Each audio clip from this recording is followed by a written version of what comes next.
jeune. Quand le corps est détruit, l'âme ne l'est pas. Commentaire.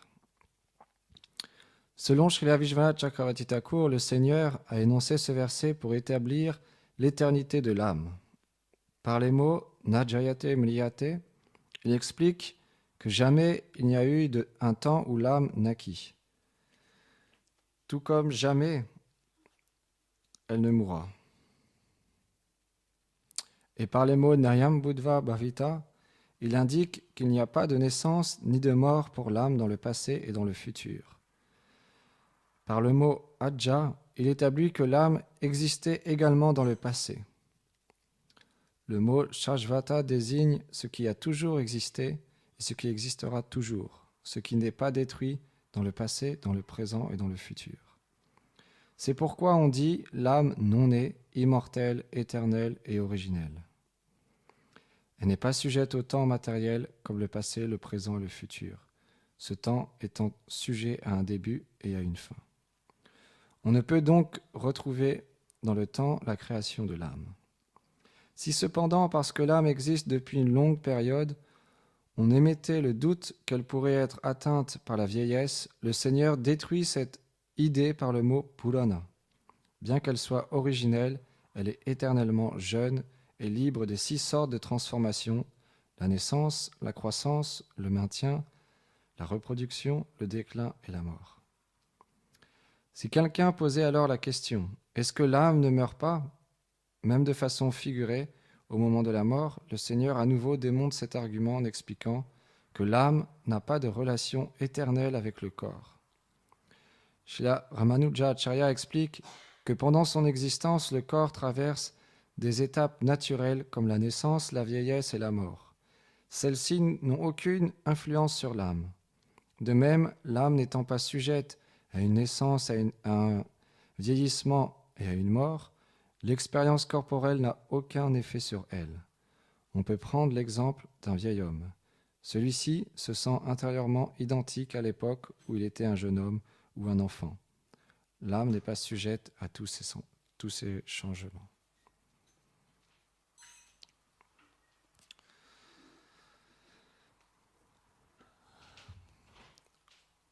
Om Aganat Milandasya Gyanam Janam Sharakaya Shakshu Militam Yena Tasme Shigurave Namaha Namam Vishnu Padaya Radhikaye Priyatmane Shishimad Bhaktivedanta Naraya Nitinamine Namam Vishnu Padaya Chaitanya Prasaya Rupine Shishimad Bhakti Chananaya Yati Goswami Itinamine Namam Vishnu Padaya Gauranga Prastaya Rupine Shishimad Bhakti Udayave Bhujaniti Namine Namam Vishnu Padaya Gaura Prastaya Bhutare Shimati Bhakti Pramodaya Puri Goswami Iti Namine Namam Vishnu Padaya Krishna Prastaya Bhutale Shimati Bhakti Vedanta Swami Iti Namine Namam Vishnu Padaya Chaya Shimarupine Shishimad Bhakti Pragyana Keshava Iti Namine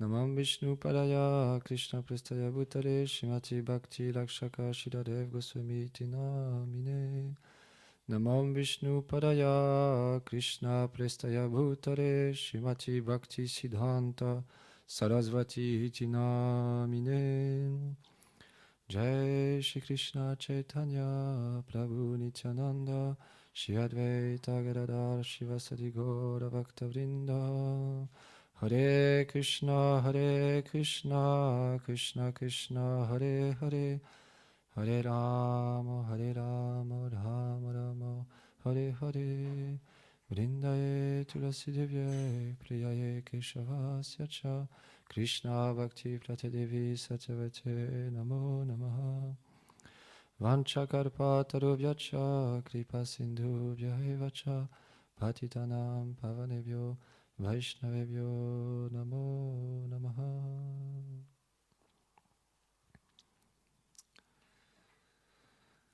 Dans Shri Chaitanya Charitamrita, le Seigneur suprême qui vient dans ce monde sous la forme d'un dévot, un Bhakta, Shri Chaitanya Mahaprabhu,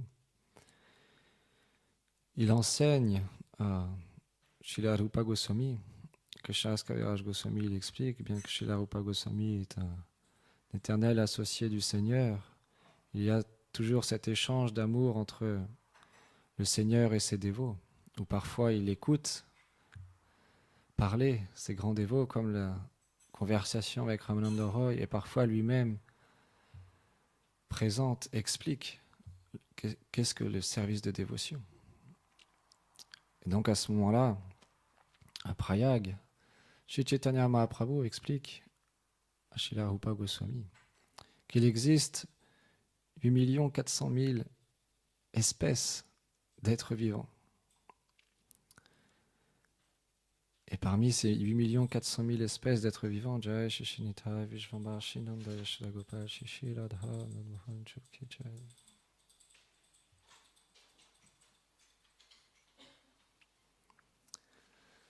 Elles sont classifiées en différentes espèces, comme les êtres mobiles et les êtres immobiles. Dans les êtres immobiles, il y a bien sûr les arbres, les pierres, différentes plantes.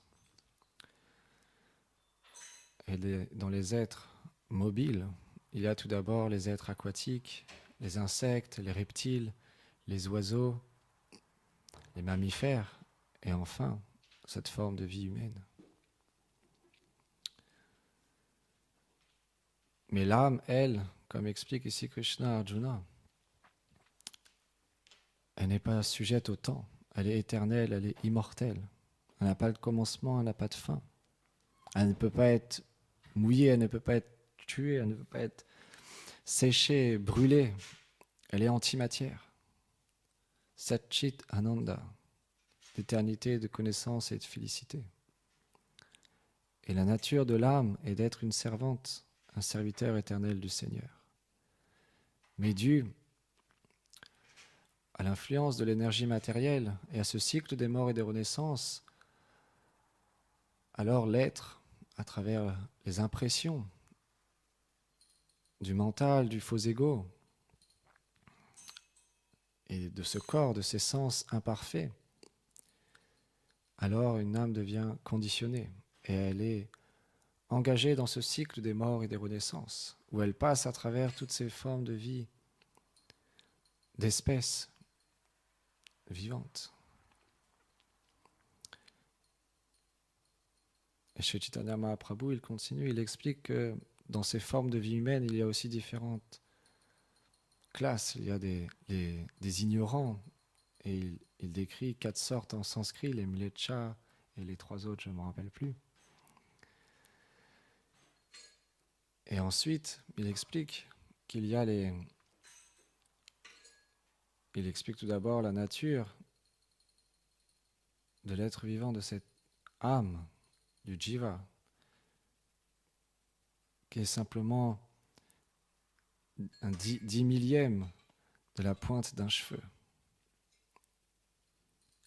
Si on prend un cheveu, on le coupe en 100 morceaux et qu'après on prend un de ces 100 morceaux et on le recoupe encore en 100 morceaux, alors c'est la taille du jiva, de l'être, de l'âme.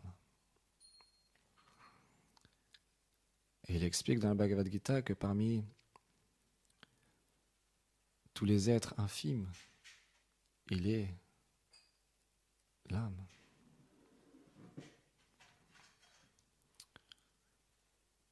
Et donc ensuite, il explique cette nature des êtres humains. Que si un être humain, il s'engage dans les voies scriptuaires, les écritures védiques révélées. Mais parmi toutes ces personnes qui s'engagent dans ce processus de suivre les instructions des textes sacrés, la moitié seulement les suivra véritablement. Et chez la Bhaktivedanta Swami Prabhupada, dans le commentaire, il explique que parmi toutes ces personnes, en fait, ils suivent les Écritures pour obtenir un bénéfice. en retour. Et ensuite, il explique qu'il y a aussi les gyani, les sages, ils sont dans cette condition et ils veulent échapper à la souffrance, mais pour atteindre la libération. Chez Bhaktivedanta Swami Prabhupada, il explique dans le commentaire que les deux, le karmi et le gyani, ils attendent quelque chose en retour. Le karmi, il veut simplement avoir des fruits pour son plaisir. Et le gyani, il veut atteindre la libération pour son plaisir aussi. C'est toujours pas du service de dévotion. Et ensuite, chez Chaitanya Mahaprabhu, il continue à décrire les différentes catégories d'êtres humains. Jai Shin Shingadev Bhagavan.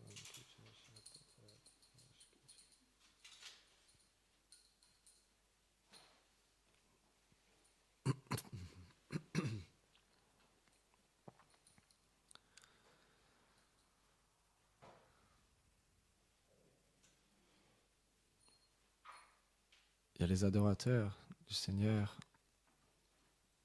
Narayan.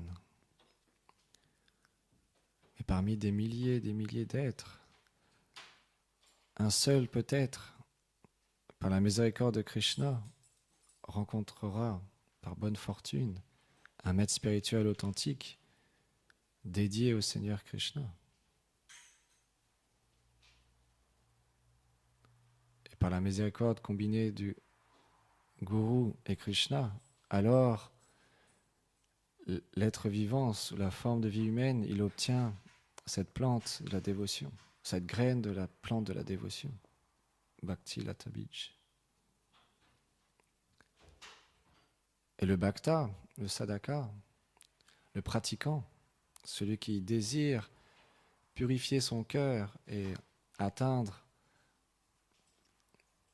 sa nature véritable, il nourrit cette plante de la dévotion à travers Shravanam Kirtanam, l'écoute et le chant des gloires du Seigneur. Et cette plante, elle grandit jusqu'à dépasser tous les systèmes planétaires, jusqu'à atteindre Vaikunta et finalement Golok Vrindavan. Mais il explique, le bhakta, il doit être comme un jardinier. Il doit enlever les mauvaises herbes, faire attention parce que il y a des plantes qui ressemblent comme 2 gouttes d'eau à la plante de la dévotion. Identique, mais qui n'est pas la plante de la dévotion qui sont des mauvaises herbes. Elles sont des mauvaises herbes. Alors, pour faire grandir rapidement la plante de la dévotion, il faut enlever ces mauvaises herbes. Comme la colère, l'envie, la concupiscence. Car Krishna, dans la Bhagavad Gita, il explique que cette concupiscence, elle est insatiable. C'est ce qui nous pousse à agir dans ce monde d'une manière défavorable au Seigneur suprême. Dû à cette concupiscence, on fait tellement de choses. Le monde entier est adombré, recouvert par cette concupiscence. Pour attirer le sexe opposé, pour avoir de l'argent, une position.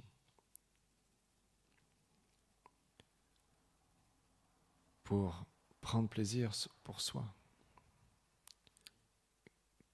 Qui est complètement à l'encontre de notre véritable nature. On prend l'exemple d'un poisson. On peut prendre un poisson, le sortir de l'eau, le mettre sur un transat, lui donner un cocktail, l'éventer avec plein de belles femmes, lui donner un beau gâteau. Mais le poisson, c'est pas sa nature d'être à l'extérieur de l'eau.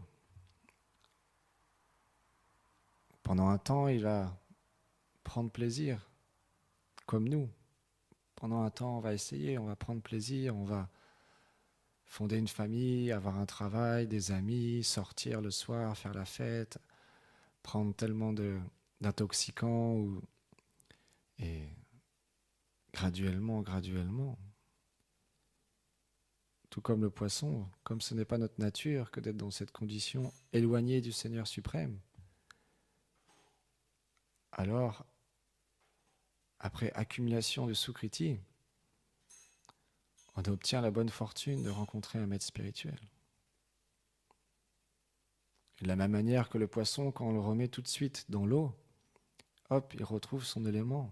De la même manière, le bhakta sincère qui a pratiqué depuis de nombreuses vies et qui écoute les enseignements du maître spirituel, quand il rentre au contact du service de dévotion, il goûte une félicité incommensurable parce qu'il y retrouve sa nature, cette nature qui est en nous, qui est d'être au service du Seigneur.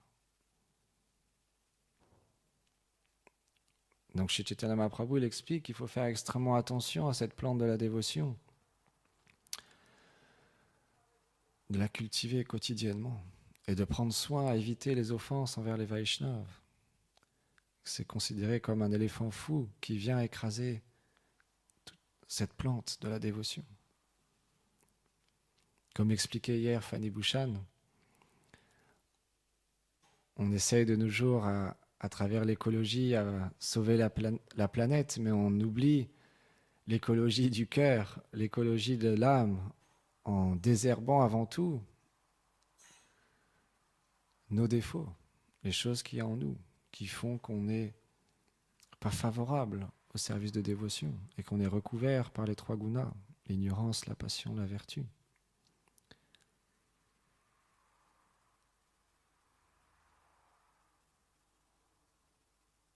Et ensuite, le maître spirituel, il va nous engager dans le service de dévotion.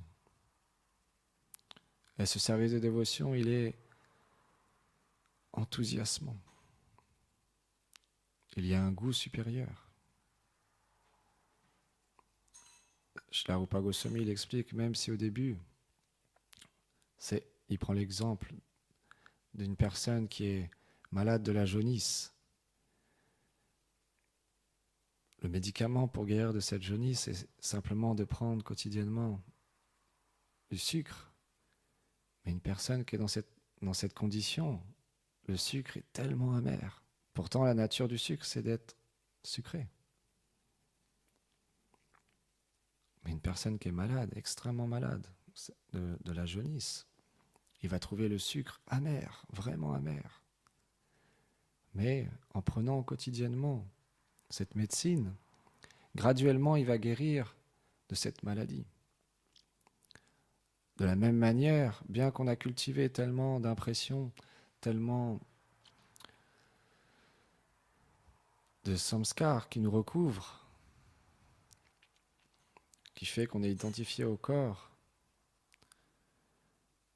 graduellement, en prenant la médecine quotidienne, d'écouter, de chanter, de se souvenir, de servir les pieds parés au lotus, d'adorer, d'offrir des prières, de servir le Seigneur, de se lier d'amitié et de s'abandonner complètement à lui, graduellement,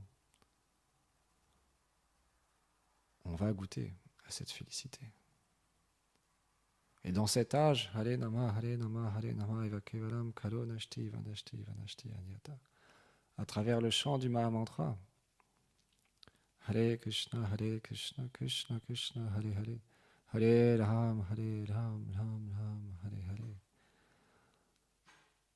On nettoie le miroir du cœur et on enlève toutes ces mauvaises herbes pour graduellement Nadanam Najanam Nasundarim Kavitam Vajagalisha Kamaye Mama Janmani Janmani Jvale Bhavatat Bhakti Haritukidvai. Ne plus rien désirer. Plus de femmes, plus de disciples, même pas la libération, les biens matériels, simplement être le serviteur de tes dévots, le serviteur de Nita et Gauranga, du maître spirituel. Srila Rupa Goswami a décrit cette dévotion dans le Bhakti Rasamrita Sindhu. Anya Bilashita Shunyam Gana Karvadi Anavritam Anukulina Krishnadu Shilanam Bhakti Uttama. Dénué de karma, de gyan, de vouloir atteindre la libération, de vouloir des fruits, simplement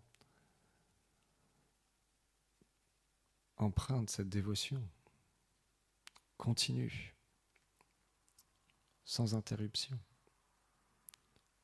Chez Bhakti-Lakshar Shiladev Goswami Maharaj, il explique la nature de cette foi qu'ont les êtres. Elle est dynamique. Et une personne, elle s'engage joyeusement, avec enthousiasme et dédication importante. Parce qu'il comprend que ce service de dévotion est tellement rare, rarement obtenu, rarement atteint. Donc quotidiennement, cette méditation, à travers les textes sacrés, ce verset dans le Vishnu Puran qui décrit l'évolution des êtres, la quantité innombrable d'êtres qui existent dans ce monde, et on peut voir nous-mêmes, si on va dans une forêt ou on va dans un endroit, même dans l'océan, on peut voir les innombrables êtres aquatiques qui existent dans la forêt. Il y a tellement d'insectes, tellement de végétaux qui sont présents. Et tous sont des êtres vivants, des jivas. Et nous, on a obtenu cette forme de vie humaine. Dans cet âge où c'est expliqué, l'âge dans lequel nous sommes est tellement favorable, où le Seigneur lui-même, Shri Chaitanya Mahaprabhu, est descendu dans ce monde pour donner le pur amour de Krishna, pour atteindre directement, à travers la filiation spirituelle authentique, le monde transcendantal, Golok Vrindavan. Donc forcément, les Vaishnavas, ils expliquent que ce n'est pas une petite chose. Donc pour que le maître spirituel nous ouvre la porte, il va nous ausculter, il va nous observer, savoir si on est véritablement sincère. Et le maître spirituel est tellement miséricordieux. On chantait un chant où Vaishnav, le sadhu, il ne voit pas les défauts. Il est Patita Pavan, le sauveur des âmes déchues. Et il engage les qualités des êtres dans le Nishkama Karma Yoga, en engageant l'action au service du Seigneur. Puisque qui est qualifié dans ce monde? Tellement de choses nous sont données. C'est tellement rare de voir quelqu'un qui est attiré par le pur service de dévotion. Parce que bien qu'une personne peut être engagée dans cette voie, il ne désirera peut-être pas forcément le pur service de dévotion, mais atteindre les planètes édéniques, pour échapper à cette souffrance de la vie matérielle. Mais Krishna, dans la Bhagavad Gita, il explique qu'il ne faut pas déranger les karmis qui sont engagés dans cette voie, de suivre les Écritures et d'offrir leurs fruits, mais en désirant quelque chose en retour. Parce que si on leur parle de l'âme, de la nature, de l'être suprême, le Seigneur suprême, et que la personne n'est pas prête à entendre, alors elle va abandonner le karma yoga et ne pas adhérer au Gyan Yoga ou même au Bhakti Yoga. Et finalement, il va se retrouver de nouveau perdu. Donc c'est graduel. Le maître spirituel, les sadhus ont la vision, ont la connaissance transcendantale. Krishna leur donne l'intelligence. Tesham satatam tanam bhajati piti purvakam. Il donne l'intelligence à ses dévots. Et donc il les engage, une personne qui a cette proportion, qui a accumulé la proportion à servir le Seigneur dû à sa sukriti, à ses activités favorables des vies passées, dans le Nishkama Karma Yoga, l'action offerte au Seigneur désintéressé. Un jour, il y avait, parce que la nature de ce monde, on peut s'écarter à tout moment. Un jour, il y avait un brahmana qui avait qui avait comme maladie la lèpre. Mais il avait une femme tellement chaste. Elle s'occupait de lui d'une manière parfaite. Elle le servait, elle lui donnait à manger, elle l'aidait à faire ses ablutions. Et un jour, alors qu'il se lavait dans la rivière, il a vu une prostituée, extrêmement belle. Et bien qu'il était marié, il a été attiré par cette prostituée, fortement. Et sur le chemin de retour, sa femme a vu qu'il était triste, qu'il était malheureux. Et c'était vraiment une femme tellement chaste qu'elle voulait le bien de son mari. Donc elle lui a demandé, mais qu'est-ce qui se passe? Qu'est-ce qui t'arrive? Je vois que tu es malheureux, tu n'es pas bien. Et donc il lui a expliqué qu'il était attiré par cette prostituée. Et sa femme lui a dit, ok, je vais faire les arrangements pour que tu puisses la rencontrer. Donc bien qu'elle était d'un rang plus élevé que la prostituée, qu'elle était d'une famille brahmane, elle s'est mise au service de la prostituée. En allant dans l'endroit où elle vivait, parce qu'à cette époque-là, même les prostituées avaient des servantes.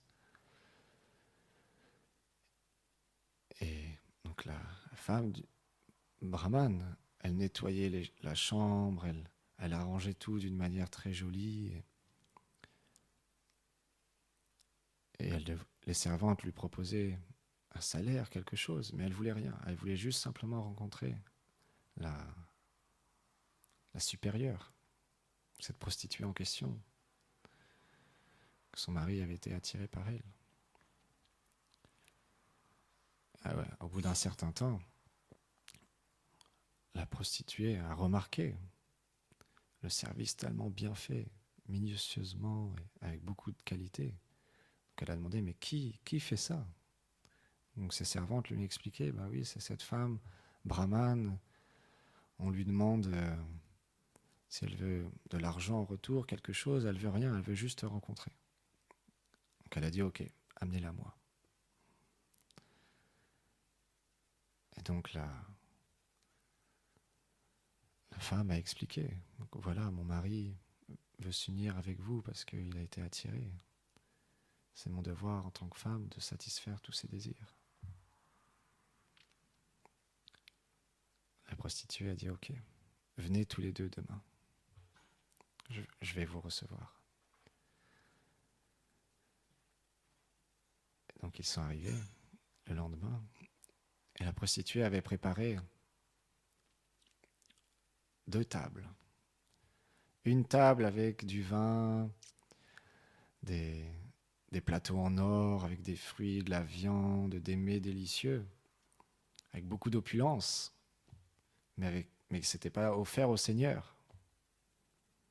Et une autre table servie sur une feuille de bananier avec simplement du riz, du sabji, du dal, chapati, très simple, mais c'était offert au Seigneur. Donc la prostituée a demandé au brahmana qui voulait s'unir avec elle quel dîner il voulait honorer. Bien sûr, c'était un brahmana, donc il accepte simplement ce qui est offert au Seigneur. Donc il a choisi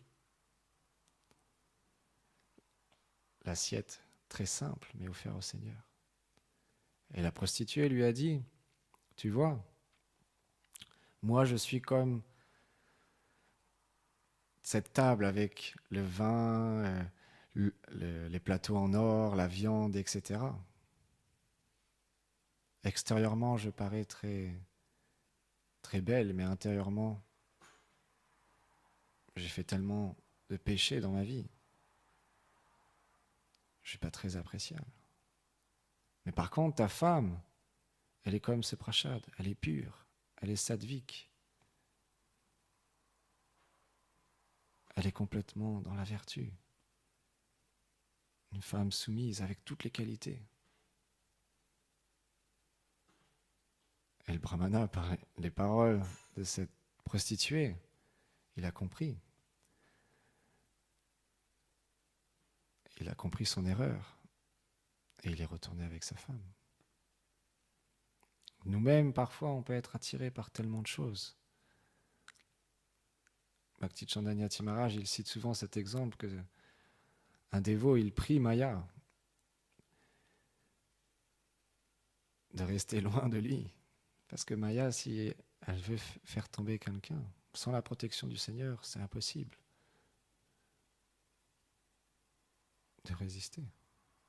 Simplement la protection du Seigneur nous permet de rester centré sur le but, sur le service de dévotion, le service au gourou. C'est une miséricorde spéciale, l'association avec les Vaishnavas à travers le temple, le lieu saint. Parce qu'il y aura tellement de choses dans ce monde qui nous attireront,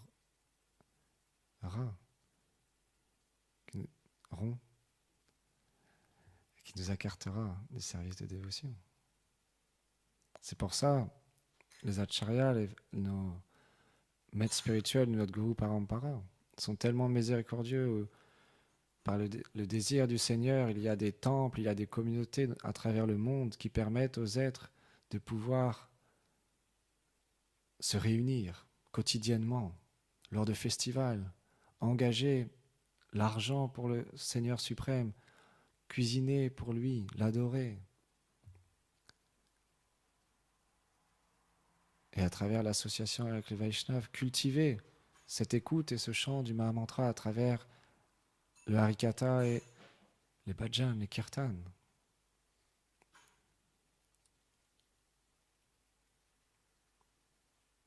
Pour avoir cette force de pouvoir,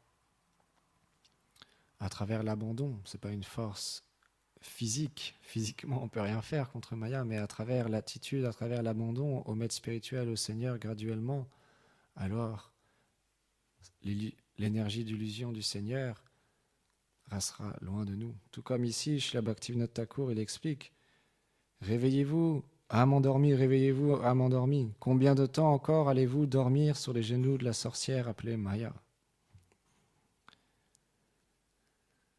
Srila Gaur Govinda Maharaj, il explique, nous n'avons pas les yeux pour voir le Seigneur suprême, pour voir cette énergie d'illusion.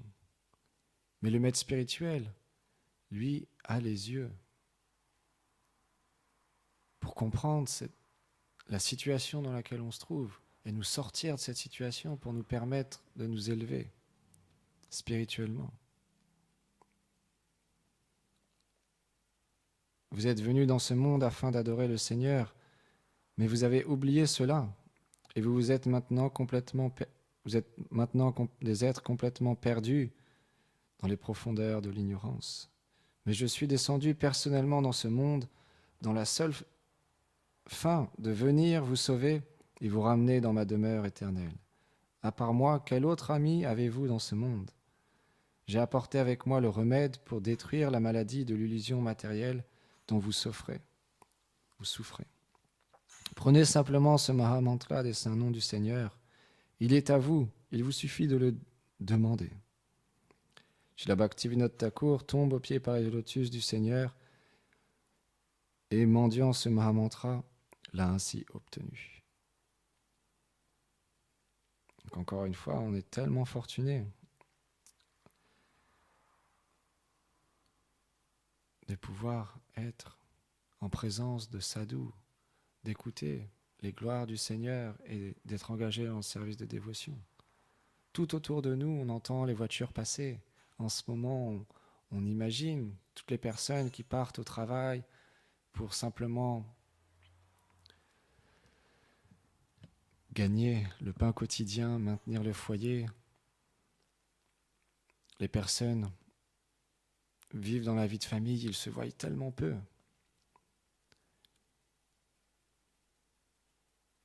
Parce que dans ce monde, il y a tellement d'obligations qu'on pense, comme un âne qui porte des charges lourdes sur son dos en avançant parce que simplement devant lui, il y a une carotte.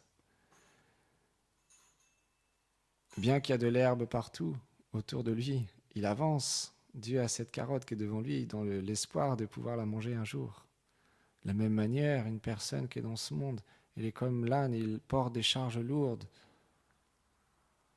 vie après vie, en cherchant désespérément la carotte, le petit plaisir que nous donne ce monde matériel, mais qui est insignifiant, puisqu'il est temporaire, il est lié à ce corps, ça veut dire lié à l'illusion, comme un rêve. De la même manière qu'on se réveille de cet état léthargie de sommeil, on pense être en Amérique du Sud, avec les Indiens dans la forêt, ou je ne sais pas où, en Inde, au bord de la mer, à Goa, ou peu importe, à quel endroit. Et quand on se réveille, on se rend compte, ah bah non, c'était qu'un rêve. De la même manière, quand Shuddhanam, le pur Saint-Nom, par la miséricorde de Guru Vaishnav Bhagavan,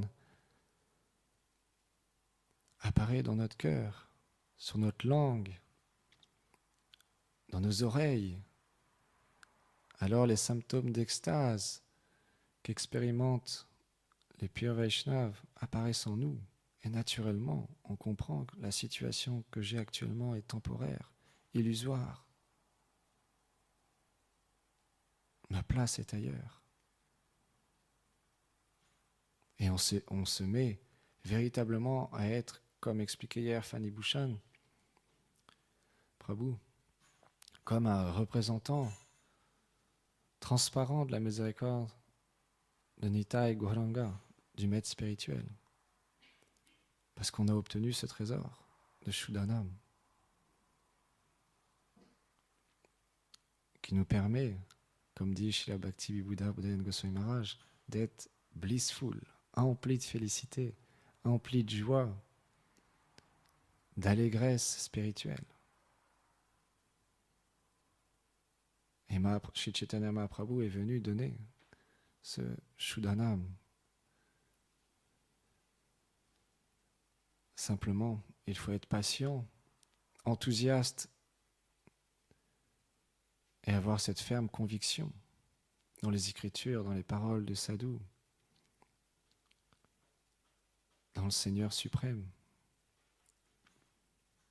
avec ce désir, comme explique ici Bhaktivinoda Thakur, il suffit simplement de le demander, désirer. On rappelle souvent cette histoire où il y avait une reine qui était orgueilleuse, très très belle, qui avait cette position de princesse. Et les personnes qui étaient autour d'elle, les ministres, ils voulaient la marier avec quelqu'un vraiment bas pour faire redescendre son orgueil. Et ils ont rencontré Kalidas, qui était assis sur une branche en train de scier la propre branche où il était assis. Il allait tomber de l'arbre. Et ils lui ont dit hey, descends, on a quelque chose à te proposer. Il est descendu. Ils ont dit hey, est-ce que tu voudrais pas te marier avec une princesse? Ah oui, oui, bien sûr, tout de suite. Il n'a pas considéré sa qualification, son rang social, il n'avait pas d'argent, son idiotie. Tout de suite, il a dit oui. De la même manière, on doit se considérer comme le plus déchu, le plus infortuné, de ne pas avoir expérimenté le Saint-Nom pur et mendier, pleurer, mendier la miséricorde du Guru Gauranga pour pouvoir obtenir une goutte de leur miséricorde et chanter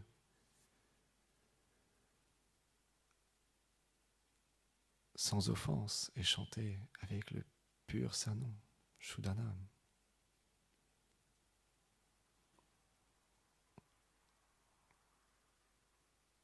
Un jour, il y avait un homme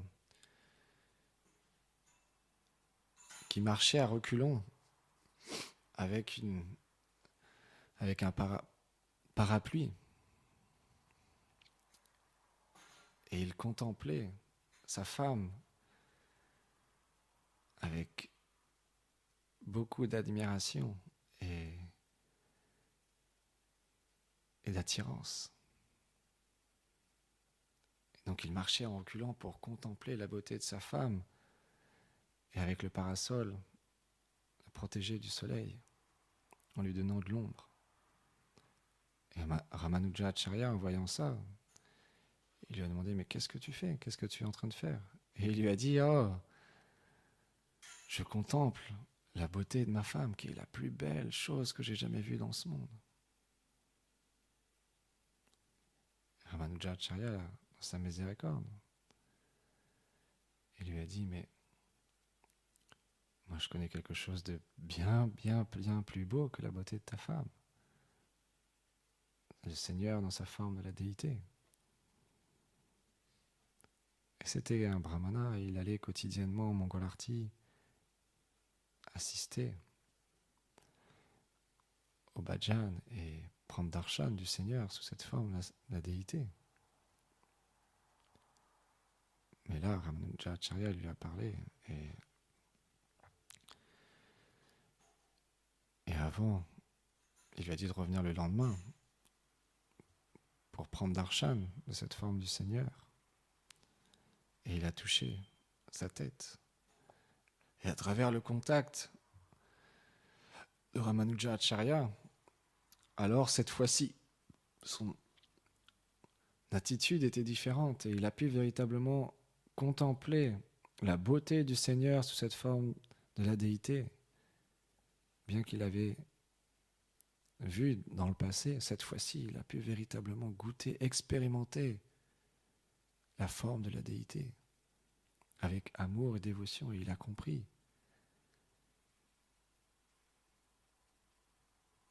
son égarement.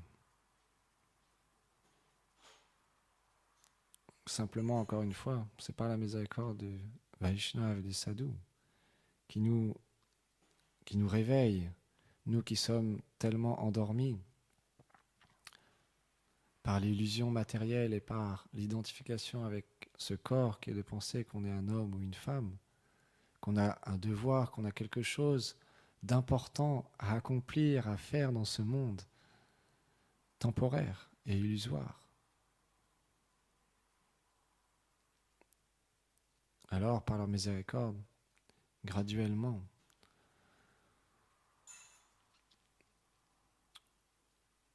notre nature changera.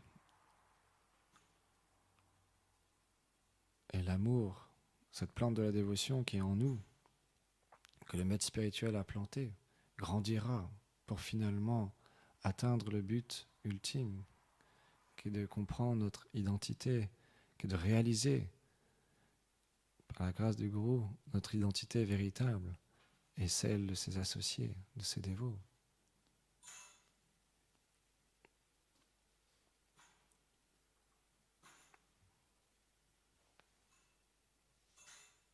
Ko Premanande Haribol.